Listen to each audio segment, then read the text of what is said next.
माघ महात्म्य प्रथम अध्याय।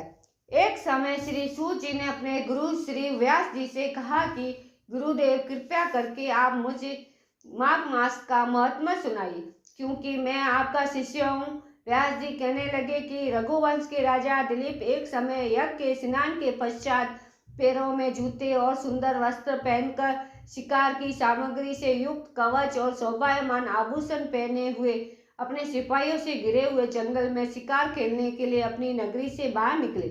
उनके सिपाही जंगल में शिकार के लिए मर्ग, व्याघ्र, सिंह, हिरण आदि जंतुओं की तलाश में इधर उधर फिरने लगे।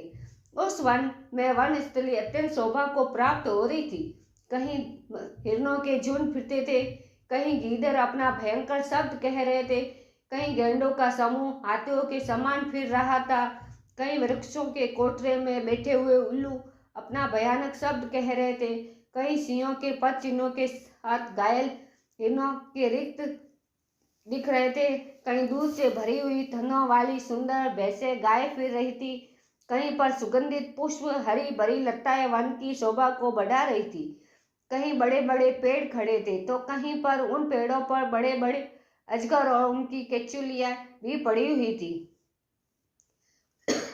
उसी समय राजा के सिपाही बाजे बजाने लगे, जिसको सुनकर हिरण वन में से भाग निकला और बड़ी बड़ी चौकड़ियां भरता हुआ आगे बढ़ा। राजा ने उसके पीछे अपना घोड़ा दौड़ाया, परंतु हिरण पूरी शक्ति से भागने लगा। हिरण कांटेदार वृक्षों के एक जंगल में घुसा और राजा ने भी उसके पीछे वन में प्रवेश किया, परंतु वह दूर निकल गया। राजा की दृष्टि से हिरण ओझल हो गया। राजा निर्जन वन में अपने सैनिकों सहित प्यास के मारे अति दुखी हो गया। दोपहर के समय अधिक मार्ग चलने से सैनिक थक गए और घोड़े रुक गए। कुछ देर बाद राजा ने एक भारी सुंदर सरोवर देखा, जिसके किनारों पर घने वृक्ष थे। इसका जल सचनों के समान निर्मल और पवित्र था। सरोवर का जल लहरों से बड़ा सुंदर लगता था। जल में अनेक प्रकार के जल जंतु मछलियां विचरण कर रही थी, इधर से उधर घूम रही थी, और उस सरोवर में भयानक मगरमच्छ भी थे।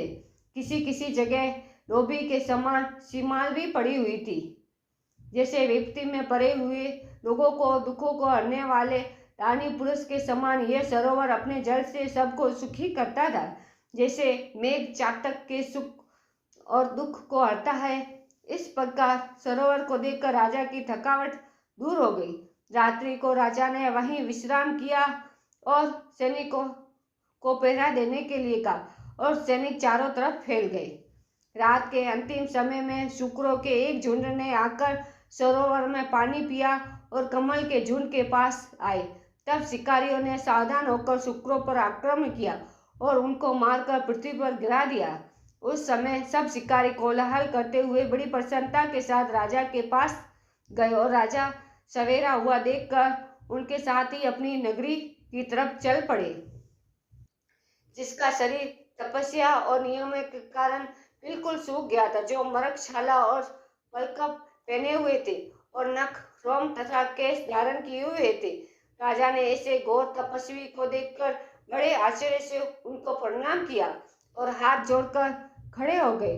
तपस्वी ने राजा से कहा कि हे राजन, इस पुण्य शुभ माघ में इस सरोवर को छोड़कर तुम यहाँ से क्यों जाने की इच्छा करते हो?